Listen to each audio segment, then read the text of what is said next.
शहजादपुर तालकेरे क़ौमी अमन committee for been अल मज़हबी हमाहंगी जे उहिदेदारनि जी चूंड कई वई। उन सिलसिले में क़ौमी अमन कमेटी ज़िले सांगड़ जे सदर मज़हर चांडियो जी सदारत हेठि दुबई सल्तनत रेस्टोरेंट में एक शानदार तकरीब कोठाई वई, जंहिंमें ज़िले जनरल सेक्रेटरी गुलाम मुर्तज़ा उनड़, तालके टंडो आदम जे चेयरमैन राणा सदाकत, तालके टंडो आदम जे जनरल सेक्रेटरी सदाकत कुरैशी ऐं ॿियनि उहिदेदारनि शिरकत कई।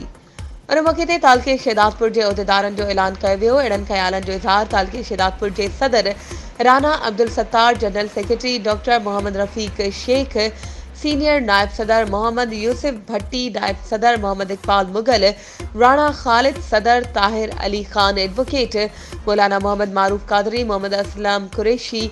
इन मौके ते deputy general secretary Shaukat Ali Malik, joint secretary Shahid Alam Khan, information secretary Hafiz Abdul Rehman Shaikh, deputy information secretary Nadeem Ahmed Lohar, press secretary Rana Shahid Khalil, deputy press secretary Mohammad Faizan Shaikh, खजानची मोहम्मद यासीन राजपूत ऐं ऑफिस सेक्रेटरी खुर्रम फैसल शामिल हुआ।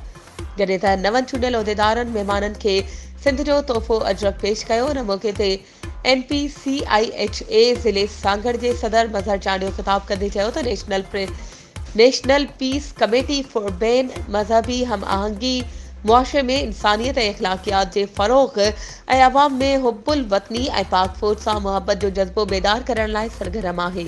वधीक ख़बरुनि ऐं अपडेट्स जे लाइ असांजे चैनल खे सब्सक्राइब कयो ऐं हा, बेल आइकन खे प्रेस करणु न विसारिजो त जीअं असांजी हर नई अचण वारी वीडियो तव्हां ताईं पहुची सघे।